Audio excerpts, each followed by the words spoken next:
दिल्ली में आईएसआई की बड़ी साजिश नाकाम, 2 पाकिस्तानी जासूस गिरफ्तार।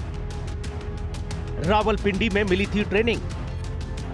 देश की राजधानी दिल्ली और एनसीआर को दहलाने की आईएसआई की बड़ी साजिश को भारतीय सुरक्षा एजेंसियों ने नाकाम कर दिया है। दिल्ली पुलिस की स्पेशल सेल ने गुप्त ऑपरेशन के बाद 2 जासूसों को गिरफ्तार किया है, जिनमें एक नेपाली मूल का पाकिस्तानी एजेंट और दूसरा भारतीय नागरिक शामिल है। जनवरी से मार्च 2025 तक सुरक्षा एजेंसियों ने खुफिया ऑपरेशन चलाया। 15 फरवरी को सेंट्रल दिल्ली से नेपाली मूल के पाकिस्तानी जासूस अंसारुल मियां अंसारी को गिरफ्तार किया गया। गिरफ्तारी के वक्त वह नेपाल के रास्ते पाकिस्तान भागने की फिराक में था। पहला जासूस अंसारुल नेपाल का रहने वाला है।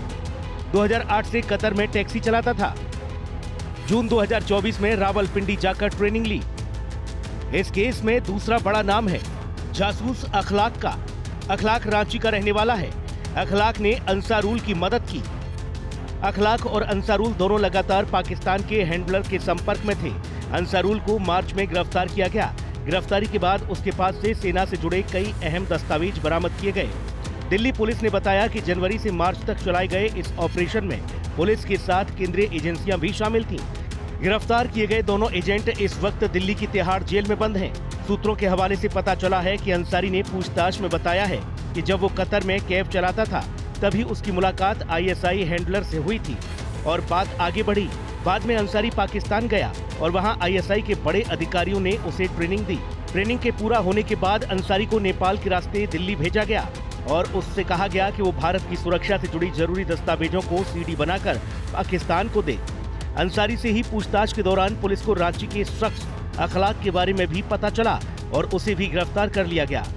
अखलाक अंसारी की मदद कर रहा था और ये दोनों ही पाकिस्तान में बैठे हैंडलर के संपर्क में थे।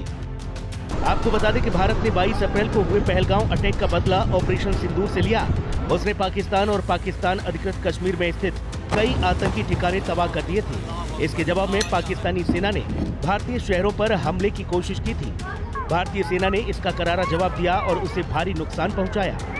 इसके बाद भारत ने यह भी साफ कर दिया कि भविष्य में भारत किसी भी तरह की आतंकी गतिविधियों को बर्दाश्त नहीं करेगा और एक्ट ऑफ टेरर को एक्ट ऑफ वॉर माना जाएगा। अंसारुल को आईएसआई ने इंडियन मिलिट्री से जुड़े बेहद गोपनीय दस्तावेजों की सीडी बनाकर पाकिस्तान भेजने को कहा था। अंसारुल से पूछताछ के बाद रांची से अखलाक आजम को भी गिरफ्तार किया गया था। जनवरी 2025 से मार्च 2025 तक खुफिया तरीके से सेंट्रल एजेंसियों ने इस ऑपरेशन को अंजाम दिया था। ब्यूरो रिपोर्ट, हिंदी खबर।